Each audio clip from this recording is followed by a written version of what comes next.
Good morning. Good morning, beautiful soul family. How is everybody doing this morning? It is Thankful Thursday. Um, and I have a very special guest coming on this morning. So thank you all for joining us. We'll go ahead and type something in the chat. And we will wait for the guest to call in. So yesterday, right, I have my coffee. And I know that coffee is a downer for me. So we're back to tea. We have to do tea when we do these broadcasts because I just did not feel in a me space. Like I just didn't feel like myself. And I know that was because of the coffee. So I have to have coffee after the broadcast, like, because it puts me like in a low energy space. But I love coffee. So how is everybody doing this morning? I hope everybody is doing great on this Thankful Thursday. So thankful for you all, for everyone who joins me on this live, even if it is just one of you. Thank you so very much. I appreciate you. And I'm also very grateful to the views that I get after the live. So I'm thankful to everyone, that listens and views. I appreciate you so much. Very thankful for you. My thing is, I do that all the time.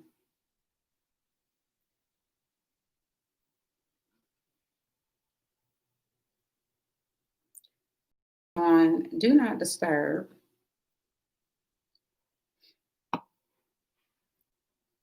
So we'll call him because he already called.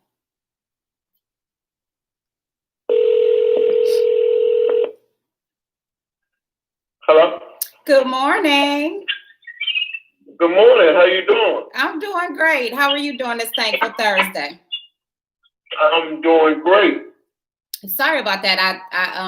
I forgot to take my phone off Do Not Disturb. Hey, not a problem. Not a problem.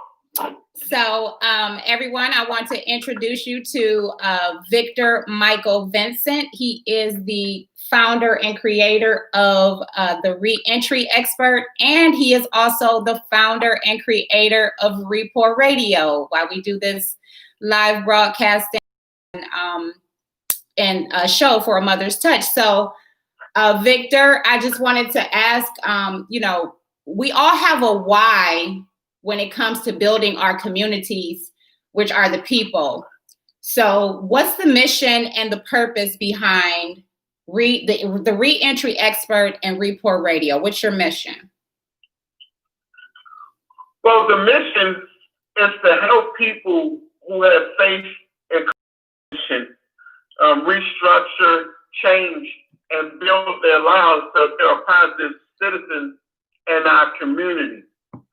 One of the things that I realized early in my transition from Baltimore to Greensboro, being somebody who has faced incarceration, that there were not a lot of opportunities for a person like myself. Mm-hmm. People wanted to give you a broom, a bucket, or a mop, and have you go out and work for some of the far less wages with somebody with my talent or somebody else's talent. Mm-hmm. And I said, wait a minute, this is crazy.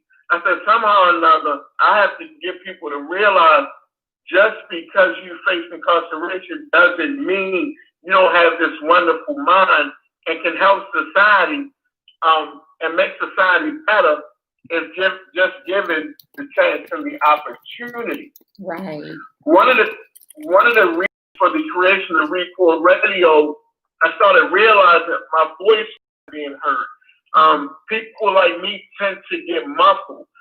People don't want you to tell your story. Yes. People don't want to bring change. People are kind of satisfied with the way things are and the status quo. Mm-hmm. So I was like, wait a minute. Let me create a radio station not only to get my voice out there, but give voice to the millions of men and women in positions or in situations where they could be better, the opportunity to discuss with the world, like, wait a minute, something's wrong with this picture.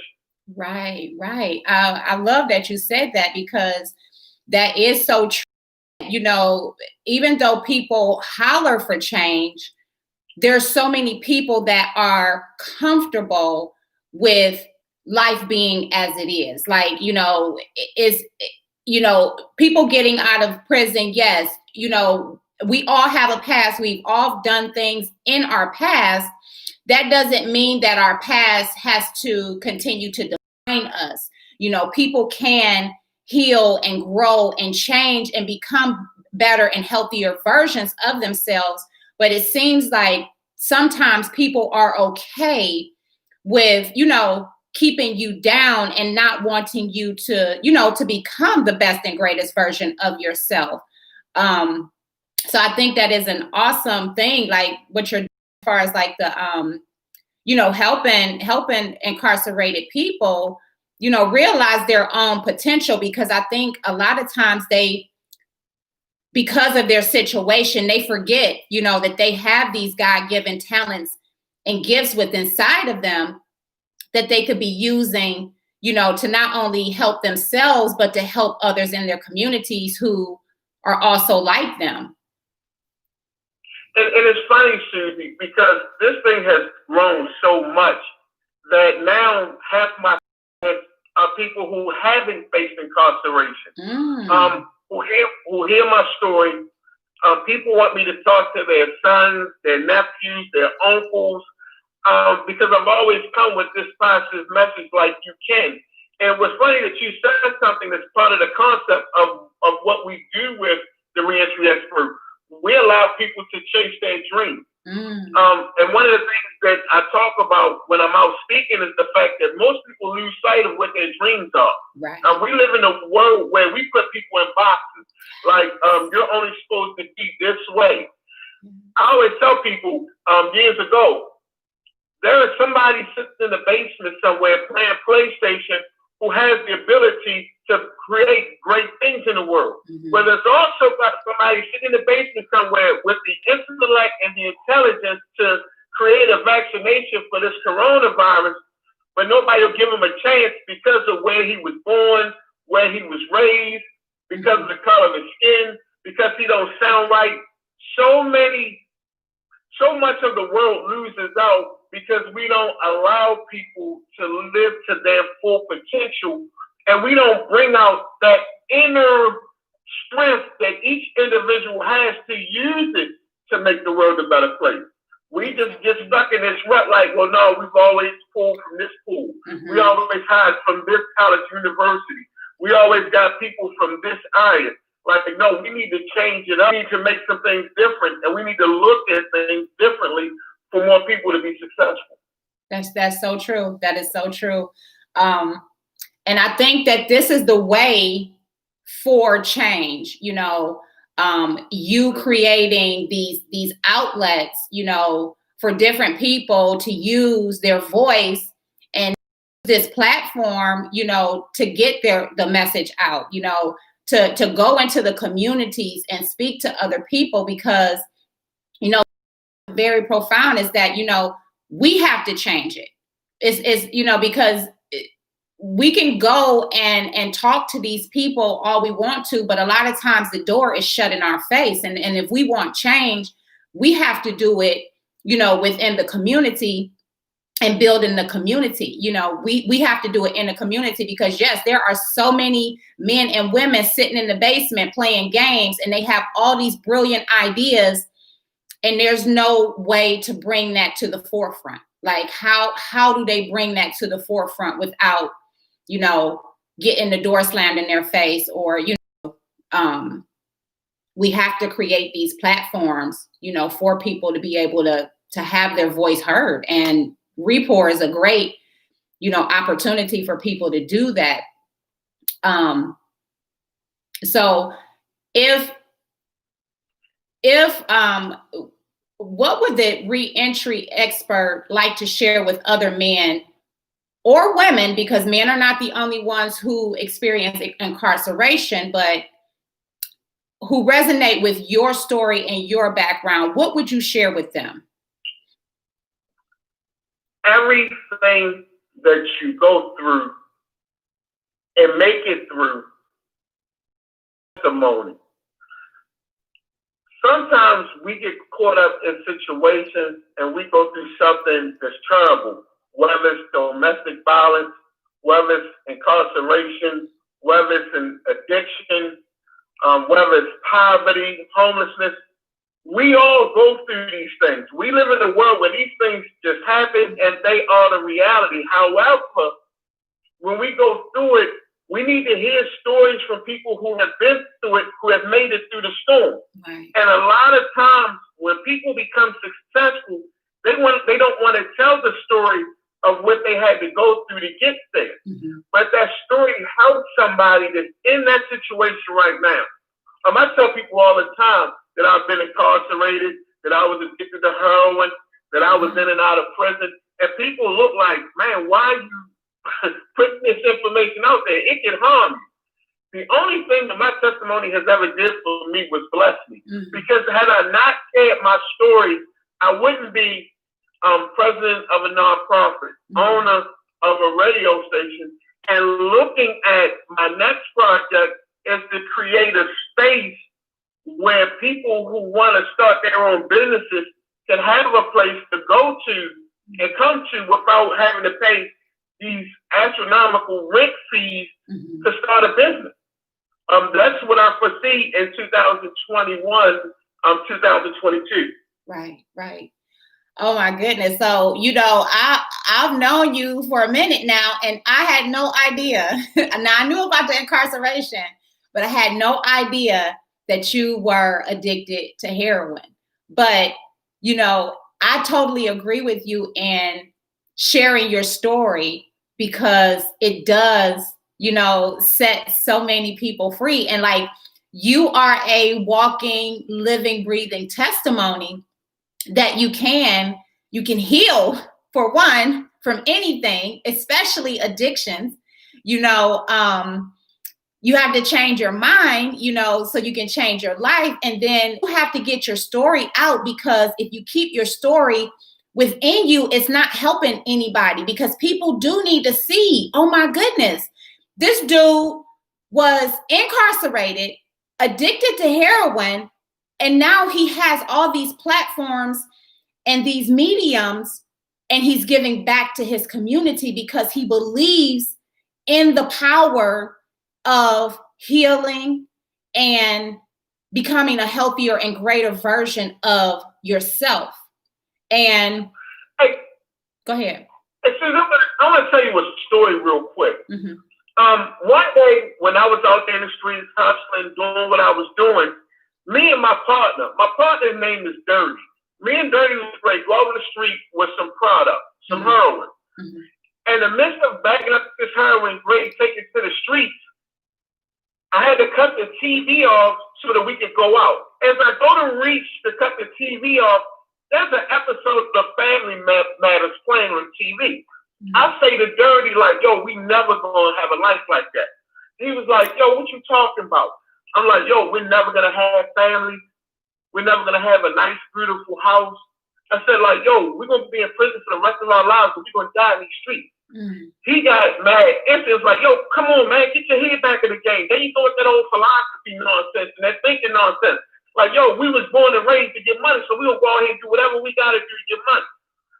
And he could see that I was still stuck with that thought in my head. Mm-hmm. So he turned to me and said, yo, I'm gonna ask you a question. I'm like, yo, what's that? He said, name one person who was out here getting high that you know of that's still not getting high. That's made something of himself. Mm-hmm. And when he said it, I thought for about 15 minutes and couldn't come up with a name. He was like, exactly. Now, come on, yo, let's get this money. I turned that switch off, went back to gangster mode, and we did what we had to do. Mm-hmm. Well, it didn't dawn on me till years later when I got myself together. Those memories come back. And the memory came back of that day, and I realized why I couldn't think of anybody. Because people who make it out the drug trade, people who make it out those addictions, people who make it out those lifestyles, they leave and they move on, and a lot of them never come back. Mm-hmm.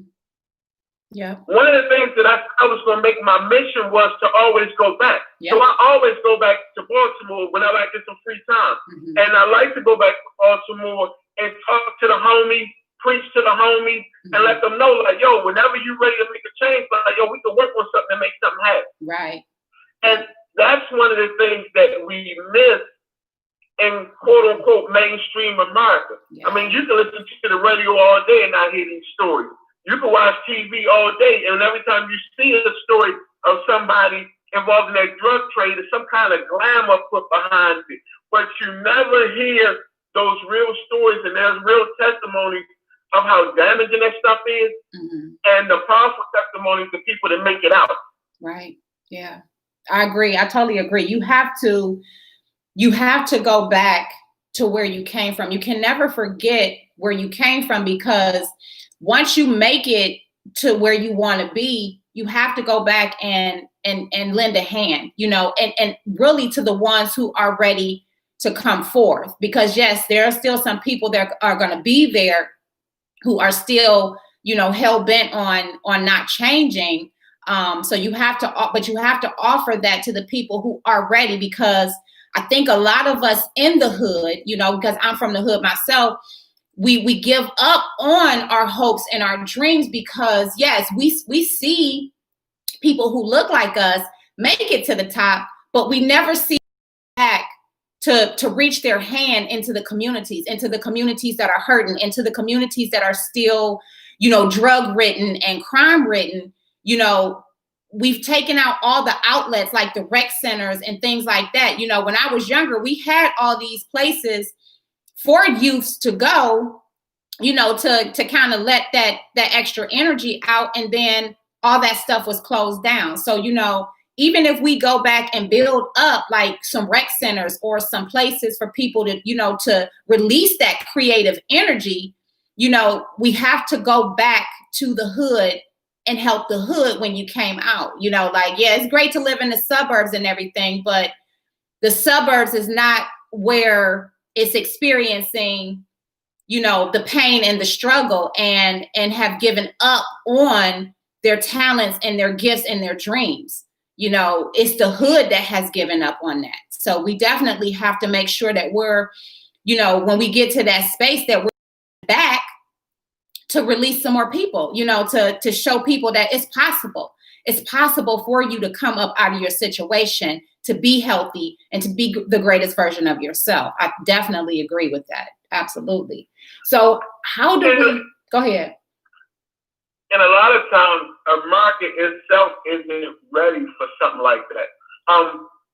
A person like myself has sat back and thought of everything of how I ended up the way I ended up. And I don't like to blame people, mm-hmm. and I really don't. However, I realize that there are people on this planet, in these cities and these communities, that can bring about a change, but nobody wants to listen, or the things that people say, like somebody like a Bernie Sanders. What Bernie said was too crazy, mm-hmm. and too far to the left for a market to hear. Yeah. And I'll look at people in their face and say, well, I don't understand how, let's just say Greensboro, for example, how you can have that many schools in neighborhoods of poverty with this many colleges around those schools, and not have those college students in those schools every day helping with teachers. Right. Why don't we have programs where, in order to graduate from college, you got to spend some time in an inner city school system to help children, to work one-on-one with children, to help them to see the road that you travel to get to where you are. Right. Number two is, we got all these prisons. Why aren't we bringing inmates into the school system in shackles and handcuffs who want to volunteer to get time off of their sentence to sit down and talk to these hard heads about? And you take the dude that was the man on the block, the dude that everybody used to talk about, mm-hmm. and you bring him into that classroom and sit him down and let him tell a story of how and what he did to let him where we are. Right. But we can't handle that kind of, we're not ready to change our format in the way we do things to better serve the people who need the help the most in our community. That's good. Yeah, that would be an awesome thing. It's kind of like a scared straight, I guess. Right. to try to, to get them to realize that the path that they're going down is really not the path that they want to take, so how do we get, not only you by yourself, because, it definitely has to be a community effort, but how can we go about like because I don't know myself. So maybe you have some suggestions. How do we go about getting, the necessary people to hear our voice? We have to start building. We have to sit down and talk. We have to start having meetings. One of the greatest things about the movement, and I call it a movement with RePour Radio, is that we're working with a whole lot of nonprofits right now to address some of the issues in our community. And when we start working together to address, and people might think it's small and minute, handing out blankets or passing out toiletries. But what that does is it gives people like myself, Bella Hart, Susie Shuttles, Dana 180, Jasmine Beard, it gives us a platform to stand on and say, hold up, wait a minute. Why is this like this? Why are we handing out toiletries? Why are we passing out blankets? One of the things I noticed during ReEntry work was that people who face incarceration come from all walks of life. You have your homeless, you're mentally challenged, you're unemployed, you're stubborn, you have some lazy, you have some angry people. And all these people come from different walks of life. However, all their problems are kind of linked together in this chain of what do we need to do to eradicate homelessness, and what do we need to do to cut down the recidivism rate. And one of the things that I've realized with working with all these organizations is everybody's getting an idea, and a light bulb is going off. They're like, well, wait a minute. We need to do more. We need to dig deeper to solve these problems and issues. So it's going to take for us to come together and start having these conversations like you and I are having to create change within our own community. Right. So we have to bring everybody in the community together. We have to have an open platform where they can hear, because one of the hardest things about getting people to understand is getting people involved. Right.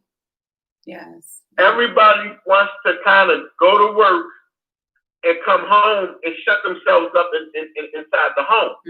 But being from the hood, going through the heroin pandemic that Baltimore went through, that was what made the drug trade thrive. People stopped sitting on the porch. People stopped talking to their neighbor. People started going in the house, out of the house. With the computer age, everybody's in the house with their face to a computer screen, to a TV screen, and not monitoring what's going on in their neighborhood, in their community. And often when you finally figure out what's going on, it's usually too late. Right, yeah. And I think too, a lot of people, and I could be wrong, but I think a lot of people feel like, if it's not my direct problem, then I don't need to involve myself.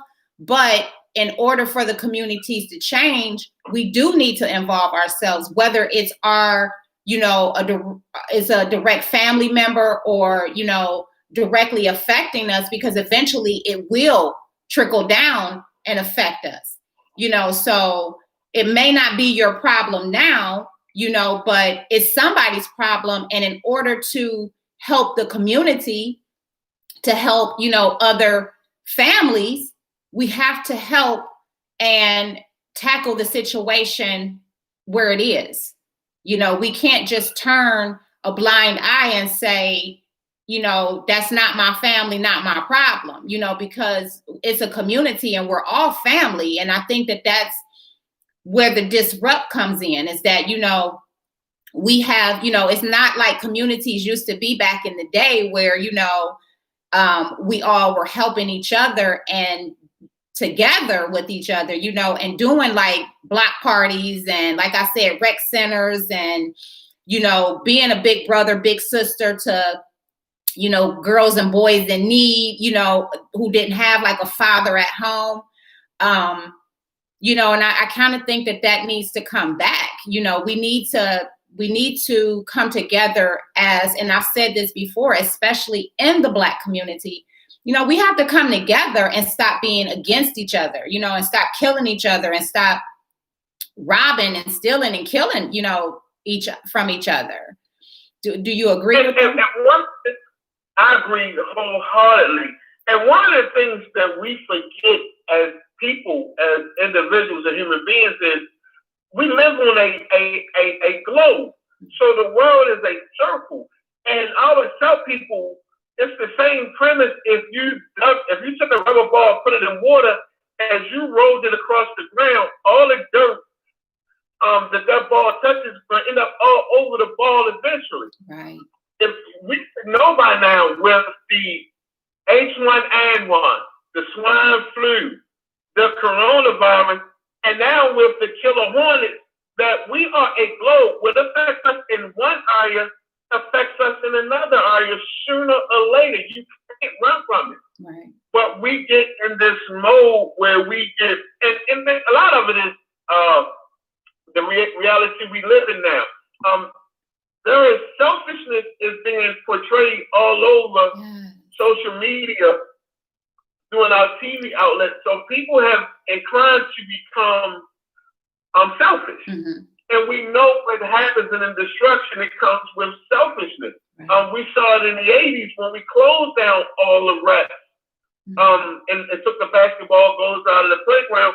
We saw the violent crime rate go up. We saw crimes go up. We saw all these bad things from this decision that was made. But a lot of us took the stance that, well, it wasn't me, it didn't affect me. And now we look at what they call the heroin pandemic, when it's starting to reach everybody, and it's hitting the suburbs just like it's hitting the cities. Now we want to come and try to fix things when we should have been working towards it when we saw the first cases pop up in the first neighborhoods or the first area. Right. But that's what we do with RePour Radio and the ReEntry expert. We're on a path to start building. We're on a path to start educating. And we're on a path to start supporting our own community. Right, right. And so how does the ReEntry expert and RePour Radio support other men and women in these communities? We have training. We have some funding set up to help some people do some things. We partner with a number of organizations to kind of help people get what they need to get to where they want to be. But I have to say this in the same note. Being a ReEntry person or being in a ReEntry field does not mean that you baby people or you lead people by the hand. Right. And a lot of people get that mixed up and confused. And I have some people angry with me because sometimes I come right out and was like, yo, you got to toughen up and you got to do what you need to do and stop this whining and crying. Right. Because we know how hard life is. We know us adults that life wasn't made to be easy. When you look at the seasons show you that, yo, there's some brutal times in the winter, there's some brutal times in the summer, there's some brutal times in transition from spring to summer and from fall to winter. So we realize this, but some of us don't realize the work it's going to take to get us there. Mm-hmm. Some of us have been coddled and babied, and we just don't want to go out and put the work in to get where we need. So the ReEntry person is that person to give you that push to show you where that door is that you need to go into, but you have to be willing to walk in that door. Right, right. So you're kind of like a life coach for people who have been incarcerated. I'm like a life coach, mentor, sometimes like a therapist, sometimes like a psychiatrist.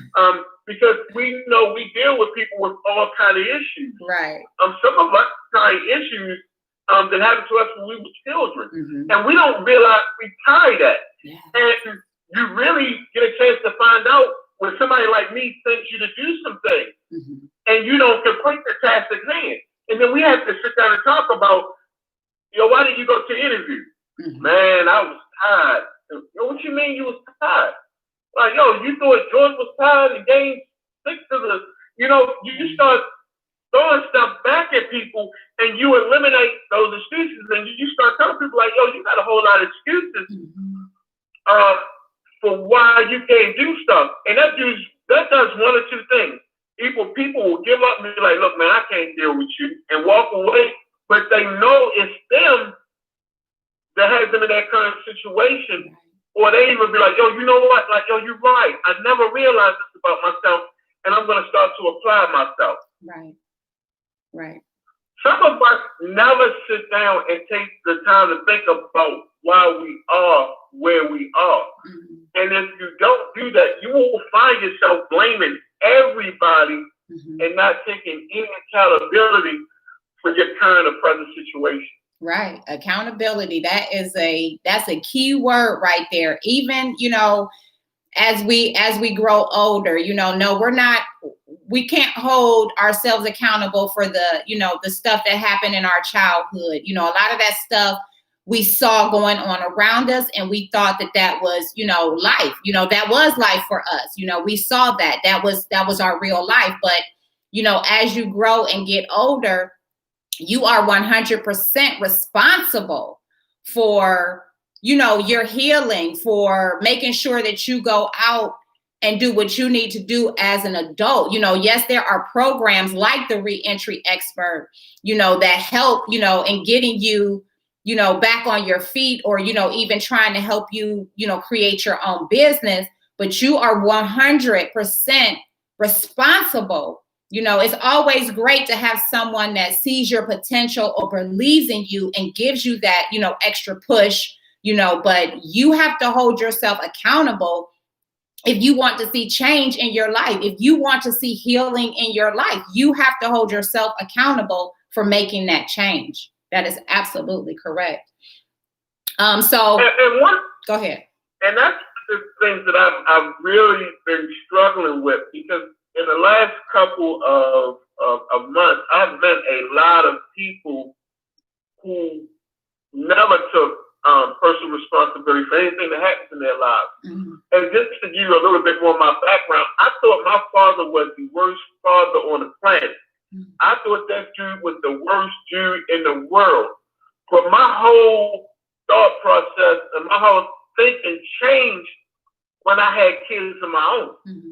The minute I look at my kids, I'm like, yo, regardless of what he did and how he did it, I got to do it now. Right. And there's no handbook for how to do this thing. And am I going to get it right? Right. And then I was able to forgive him and love him, because the reality hit me that he did the best that he could do with what he had. Yes.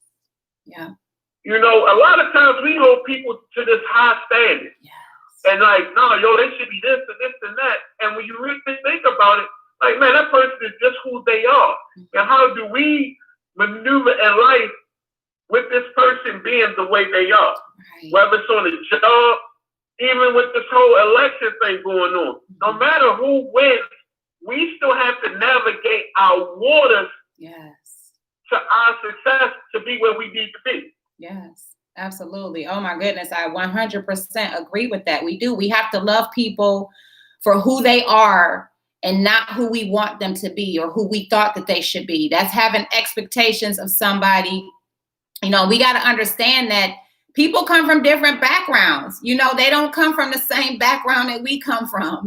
Like, we can't expect these people to be who we want them to be. We just have to love them for who they are, and that's hard for a lot of people, because a lot of people will come back and be like, yo, I'm a good dude. Yo, come on, yo, I'm a good dude.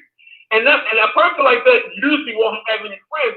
And they'll be like, yo, people won't do for me like I do for them. I give you my all. I give you my last. And I'm like, well, some people never had anything. Right. So when they get something, they hold on and grip on to it tightly. I said, like, yo, you can't blame them for that. That's just who they are. Yo, you can't expect your friends and your family to do things the way you would do them, because they just not designed like you're designed. Mm-hmm.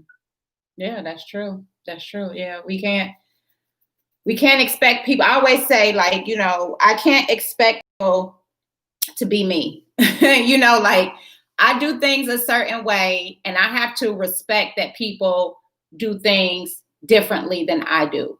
And that's the beauty of us being different.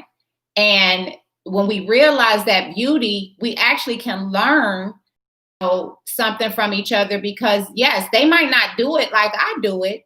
Doesn't mean that it's wrong. They just might have a different way of doing it. I saw this meme, I think on Facebook. It was like 5 + 4 is 9, but also 6 and 3 is also 9. So just because you come up with a different way to do it doesn't mean that it's right or wrong. We all have these differences. We all come from different backgrounds. We all were raised differently. You come from the hood of Baltimore, where drugs is, heroin is rampant. I come from the city of Cleveland, where crack cocaine is rampant, but also killing, so like, yeah, we both come from the hood, but we both have different ways of doing things and handling life based upon how we were raised, or, what we were around. We have to learn how to respect each other's differences, but also accept, each other's differences, and be that change that we want to see, and, do these platforms, have these platforms and these outlets for people, And I make a change like 2 years ago, and I said, you know what, I'm gonna try for a year to take right or wrong out of my vocabulary. And my wife was crazy when I said, why, baby? And I was like, I'm starting to think that if we could take right or wrong out and put it in just kids, that's it. Yeah. And that'll help you deal with situations a whole lot better. And to say that, let's say for instance you're in a job and your boss is an idiot or a moron or a racist, no matter what it is, there's something bad about this dude. Right. We will go the whole time we with the organization like, yo, he's wrong. Yo, he's wrong, blah, blah, blah. Sometimes it'll help your benefit to be like, yo, this who yo with. Right. Now, how do I deal with him maneuver around him? Oh, yes. Because of is to get my success and everything I need out of this situation that's better myself. Yes. Yes. That's how I try to work situations now. Yeah. I try to figure out, like, yo, I ain't got time to figure out who right or wrong right here. Here's the problem. Now, how do we solve the problem? Yes. Oh, my goodness. And I think when we can start looking at things that way, we'll find ourselves being problem solvers as opposed to being stuck in situations. Yep. Or blaming people, letting people, that's so good. I love that you said that, because, I too am trying to figure out how to navigate that, and so you say it's something different. I'm saying that it's triggering me. It's triggering something within me, their personality itself and their stubbornness, or however they're acting, is triggering something in me. So that's telling me that that's an area where I need to heal, because this is a personality that I will continue to encounter for the rest of my life. And so how do I heal in that area so that I can deal with that person, in a loving manner, not saying that person is wrong, not saying that I'm right, but how can I deal with this person in a loving way so that it does not affect me or drain my energy or take my power away from me by me giving in and allowing, that moron, that racist or that hateful person to, get me out of my energy space. How can I continue to show love to this person in the midst of their nasty attitude? I have a neighbor that's 80-something years old, and she came to me one day and was like, why are they fighting so much? Now, this was during the Popeyes thing where everybody was fighting all over the place and people fighting in fast food restaurants and all that. And I had to sit back and think about why I thought this stuff was going on. And I always use my personal life to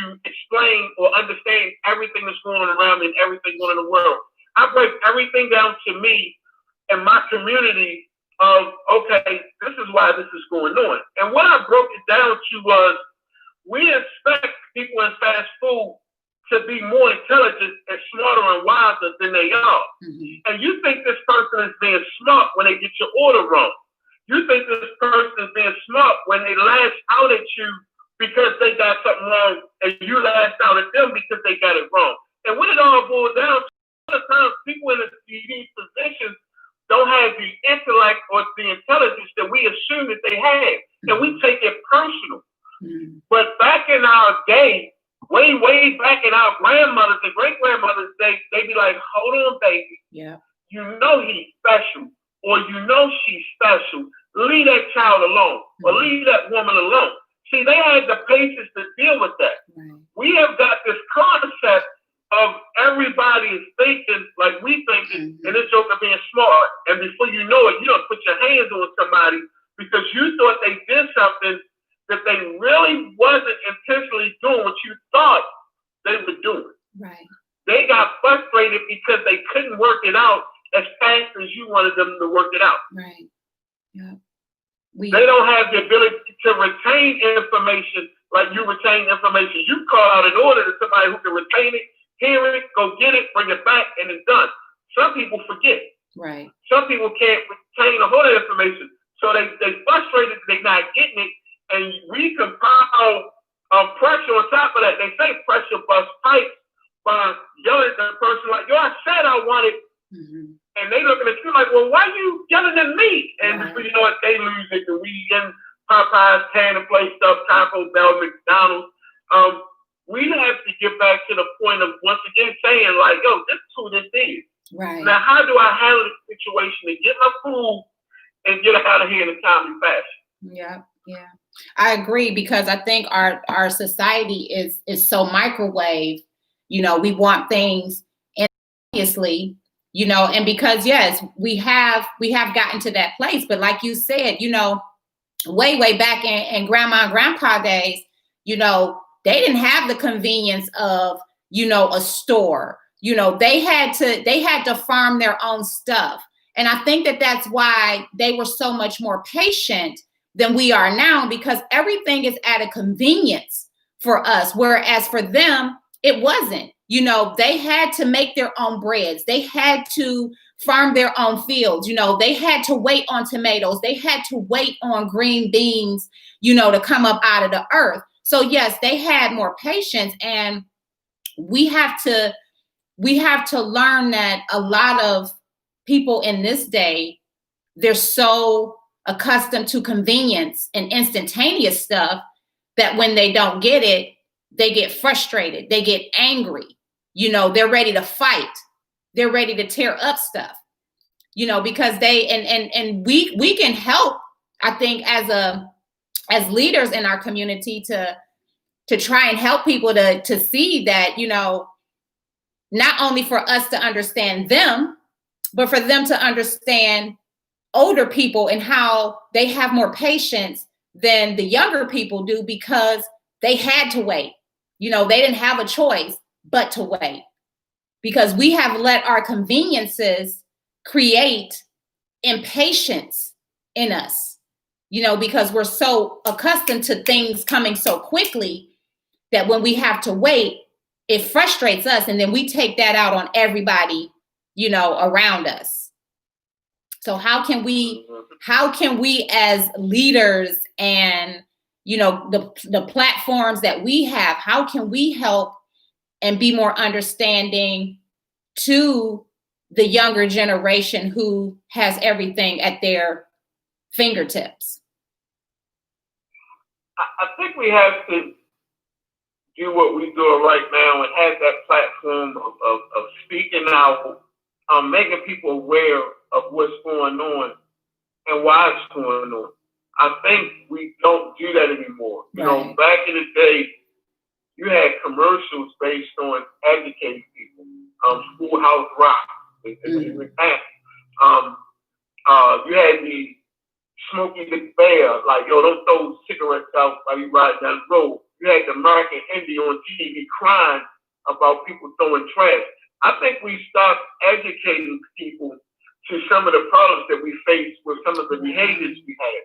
And I think that we need to go back to creating platforms to give out that information to somewhat hold people accountable for when something goes wrong and something goes bad. Right. That's good. It's time for us to really have those platforms back in place to start educating our community. Right. Yeah, that's good. Platforms for education. I love that idea. Yeah, because I think that, because we're dealing with, so many different generations in this era. We have the old schools, and then we have, the Y2K generation who, wants everything now. I mean, it's no fault of their own. We created technology and, the conveniences, but how do we get, education? I think, yes, to educate them on, I guess being more empathetic, to people who do things a little bit slower than they do. If we get, and all that is, go ahead. And all that is sharing stories. Sometimes we forget about the most important aspect of education is sharing stories. Yeah. When we look at the history of any nation, and then we look at the history of mankind, even when you went back in the day in Africa and tribes sat around, the elders told stories. Those stories weren't stories that you were just telling just to amuse or entertain yourself. It was stories of telling you what happens if you approach a lion from the wrong side, or if you end up in the den of hyenas. Like they were stories to tell you of things that people did wrong, and they were stories to tell you the things that people did right, for the young folk to be able to go out and live a better life than the elders of that tribe. Right. When you look at colonial times, and they sat around fireplaces, and they sat back and talk about the things that happened on their transition from Europe to America, you learn what not to do. You sat back and talked with the natives and learned what not to do and what to do. And there was this constant form of educating people off of past experiences. Right. Today, all of that is gone. Right. Like when you read a lot of what's going on in America right now, everybody want to be hot, everybody want to be flashy, right. And you're starting to watch the English language disappear.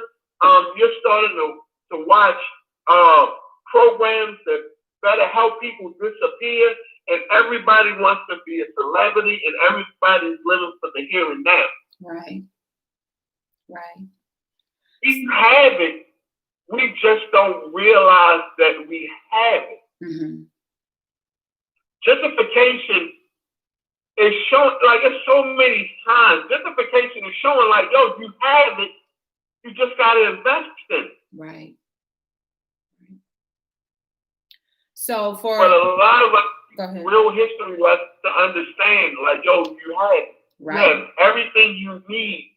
You just have to work with each other to put it together and make it happen. Yes, we have to learn how to work together and not apart. We have to learn how to build our communities again. Communities is the backbone. It is the backbone. This is how, kids understand, by, somebody else's grandmother telling a story or somebody else's granddad telling a story. When we were kids, we went over friends' house and sat on their porch and their grandfather or their grandmother told stories. We have to have the educators. We have to have the people who want to tell their stories. So, and I think RePour Radio is a great platform for that. So, for the people, for the educators, for the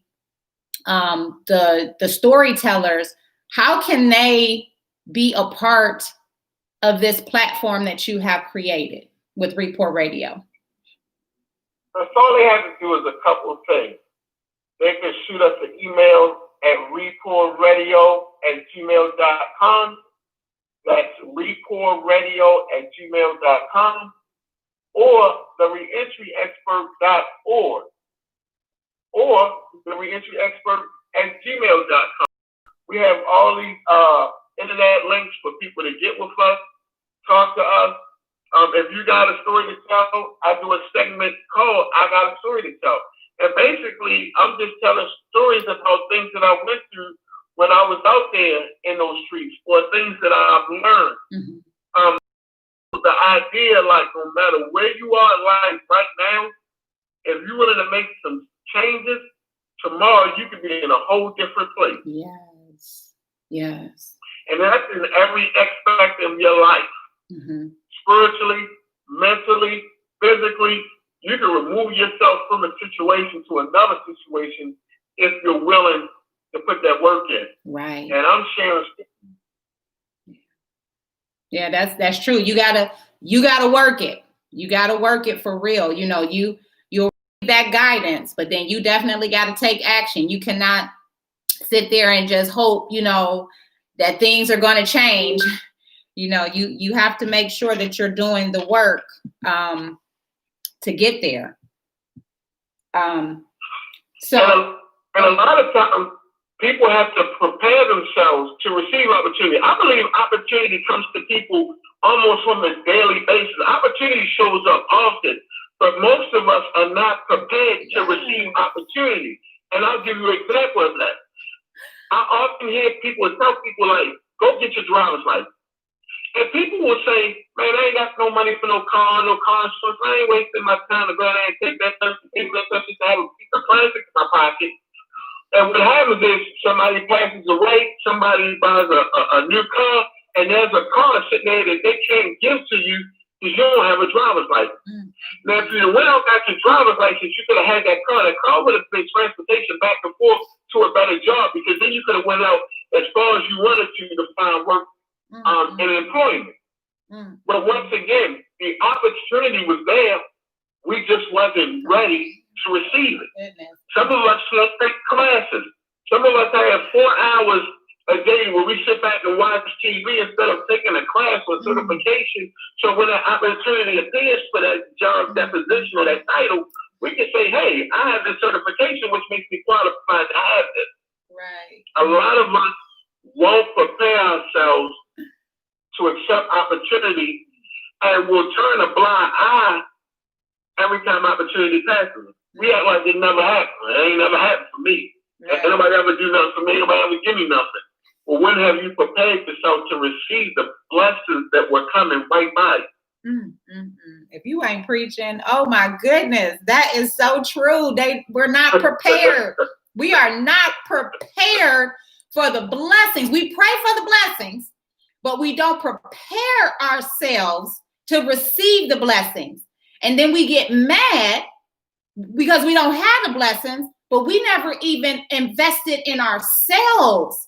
I think you have posted something, you know, before on Facebook, and you said, like, you know, instead of going and buying them Timbs, or I don't know exactly what it was that you said, and maybe you remember it, but, you know, instead of going buying them $200 or $300 Timberlands, go and spend $200 on a course to invest in yourself. An investment in the self is the greatest investment because it reaps the most benefits. Because when you have made that investment in yourself, then guess what? You have prepared yourself for the opportunities that are coming and that are grander than what you are currently experiencing.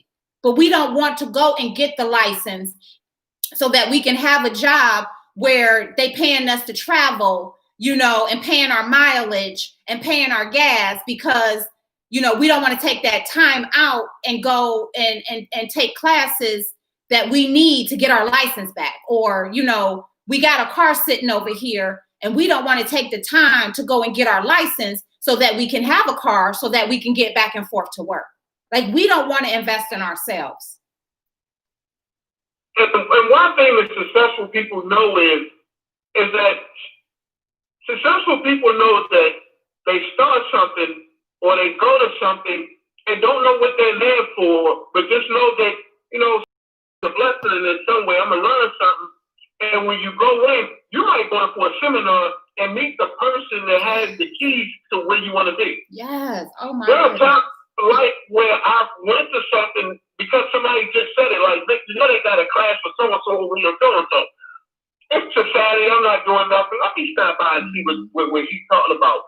I have clients who have told me about classes and they couldn't attend them because they were doing something else. And I'll give you an example of that. I have a mentee, Dana Johnson. Dana wanted to start his own clothing line. And he had to go to a seminar on how to start your own business by Chief Penny.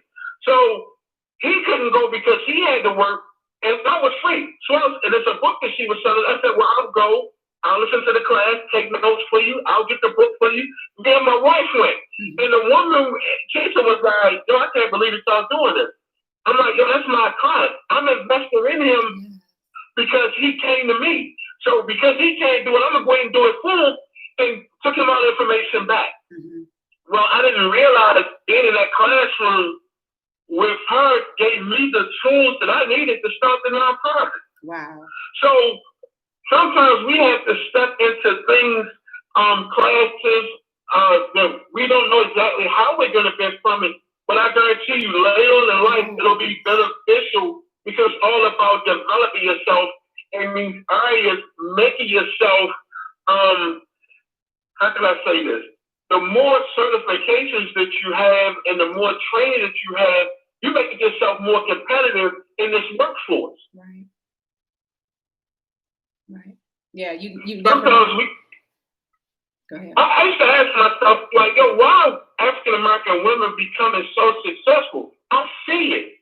When I go out here and work, I'm working with a bunch of systems, and I'm like, wow, where the brothers at? But one thing I learned about African American women around the 70s got tired and fed up with not being able to have their piece of the pie and waiting on somebody to give it to them. And African American women said, you know what? I'm going to go back to school. I'm going to go to college. I'm going to get my degree. I'm going to get the certification. I'm going to get the CDL license. I'm going to drive this truck. And we're watching women reaping the benefits of the work they put in. And men are sitting back wondering, like, well, why is she getting all that? And it's like, yo, hit the light switch, son. Right. She decided that she's proud of her situation and was going to do something to better it. And now you're seeing the reward of her labor. Right. Right. That's true. That's so true. Yes. All right. So we got about 3 minutes left. So how can we as a community and others donate and support the ReEntry Expert and RePour Radio? Go on our Facebook page, hit us and send us an email.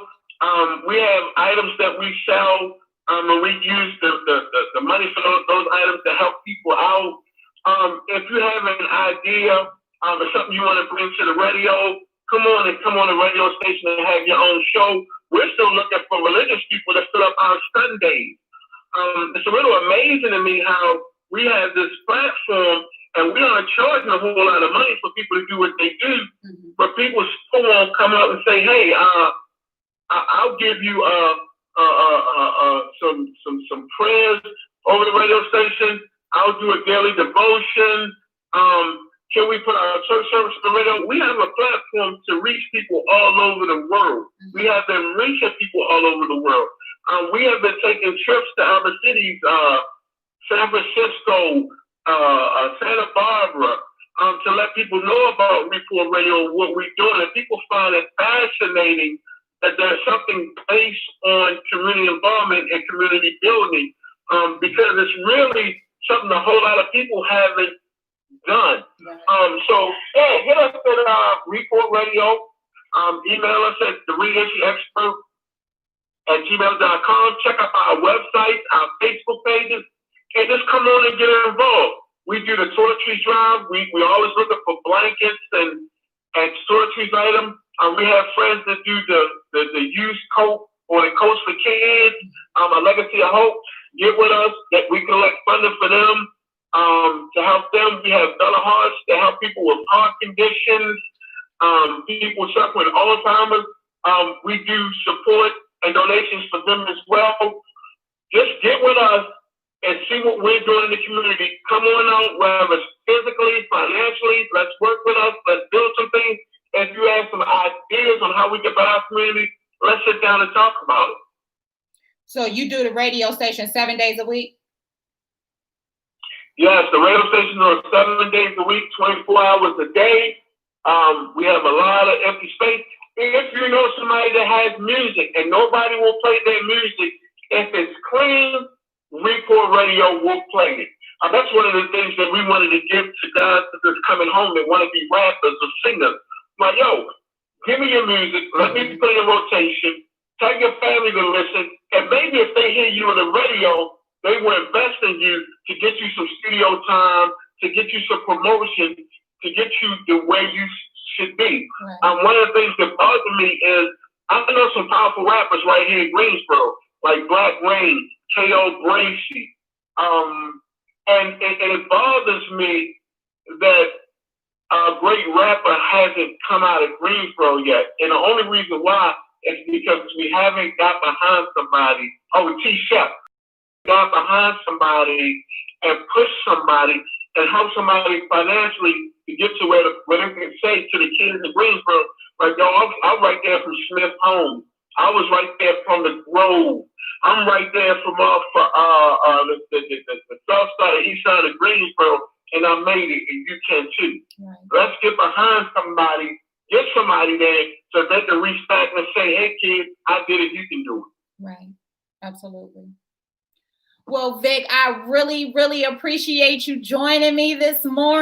I am forever grateful and thankful for you and Lisa seeing something in me that I didn't see in myself and giving me the opportunity to have my own little platform on RePour Radio. So definitely always, trying to support your mission and what you guys are doing, and as much as I possibly can. I'm trying to get as many people as I can to listen to the radio station, not just what I do, but what everybody is doing on that platform. And then hopefully, someone will see themselves in that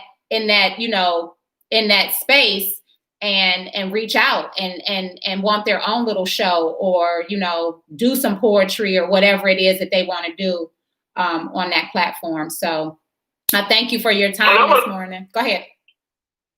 And I want to thank you for Mother's Touch.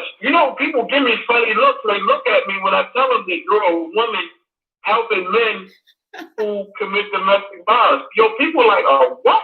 A woman? And I'm like, yeah. When I tell them your whole story and about how you feel about why these things happen, then people understand. Mm-hmm. But I thank you for coming on RePour Radio to opening my eyes to a situation. And now when I meet somebody like that, and I've needed you just like that, I can be able to use what you have taught me to kind of aid them to get themselves out of those type of situations. Yes. Yep.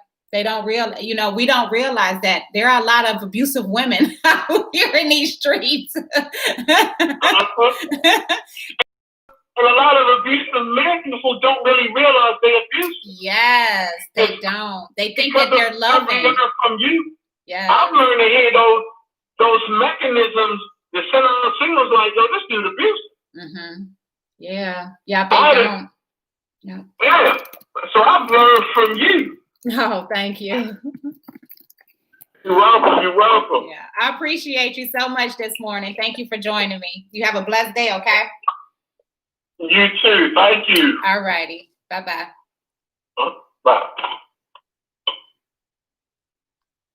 All right, ladies and gentlemen, you heard it yourself. That is Victor Michael Vincent from the ReEntry expert and founder and creator of RePour Radio. We do this live and it's recorded on the station. I replay it. They replay it the next week, but it's live weekly. But if you have, a ministry or you have music or you just want to get your voice out there, reach out to them. It's repourradio@gmail.com. Again, you can go on their Facebook page, which is Facebook.com/RePour Radio. You can go to reentryexpert@gmail.com, reentryexpert.org. Reach out to them. We need more educators, more storytellers, to help with healing and changing our communities. It starts with us. If we want to see change, we have to be the change first. And I think I said that yesterday. It first starts in here. It wasn't yesterday, but Monday, I think, or something like that. But first, you got to start in here with self, in this house, in this vessel, in this church. And then you can take it out to communities, to families. But we have to be the change that we want to see. If we're tired of seeing the things that we're seeing in our communities, it's not about going to burn shit up and tear shit. It's about changing here first. You heard Vic say that instead of saying that somebody is right or wrong, learn how you can deal with that personality. Because I guarantee you're going to continue to experience that personality for the rest of your life, because that's a personality that tends to get up under your skin.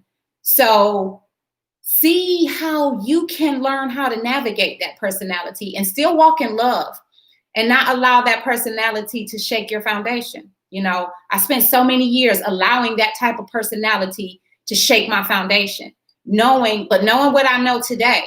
I know that is a hurting soul. That is a soul that is hurting and doesn't know how to heal, And so that's why I do what I do at A Mother's Touch. I understand now, whereas before I didn't understand. And so what did I do? I retaliated. I hurt because people were hurting me. I hurt them in return. But I realize now how to lovingly deal with that type of personality. And like Vic said, a lot of these men out here don't realize that they're abusive. They think that they're loving, that they're trying to love their girlfriend or their wife, and it's coming from a place that's unhealed. It's coming from an abusive space, so we have to really take time to look into ourselves, to go within, to reflect within. And that's why I created A Mother's Touch, because I have not allowed the abuse that I experienced in my past to turn me bitter. I want to be a better version of myself, but I also want to show men and women, that look, I know society placed these weights on these men's shoulders and said they are the protector and the provider. But sweetie, they need protection and provision as well. Men go through a lot of things. And because he's not providing for you how you think you should be provided for, doesn't give you the right to abuse him. Doesn't give you the right to break him down further. A lot of these men have been broken down by their moms. And then they meet a woman who is exactly like their mom, and she's breaking them down. So we all got to do better as people. Women got to heal from their daddy stuff and their father not providing and protecting for them. Men got to heal from their mommy issues. We all got to heal together. So as always, I went over a little bit late, but that was a very great discussion. And I'm thankful for that. I'm thankful for that discussion and learning more, that's what we're here for. We're here to learn from each other. We're not here to hate each other and abuse each other. We're here to learn from each other, learn from our differences. So I'm going to end us with prayer, with a prayer of love.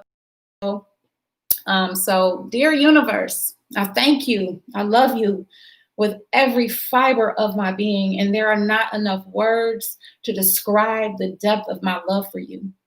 I am so thankful and grateful for this platform and this opportunity to share with other people, and to bring on people who are making a difference in our communities, because love is the greatest resource. Love is the greatest currency. We have been a nation of hate and abuse. And it's time for us to rise up from that. It's time for us to flow effortlessly in the energies of love and compassion for each other. To understand that we all have a past that we have to heal from. We all have a history that we have to heal from. That yes, things happen to our ancestors, but it's not our plight. It's not for us to continue to carry from generation to generation. We are continuously passing down hate and abuse from generation to generation, and it needs to stop here. I pray that the nation, the land will begin to take accountability for the energies that they are putting out for every one of us as individuals, that we will begin to hold ourselves accountable for the energies we are putting out into this world, and that we will begin to seek out our own healing.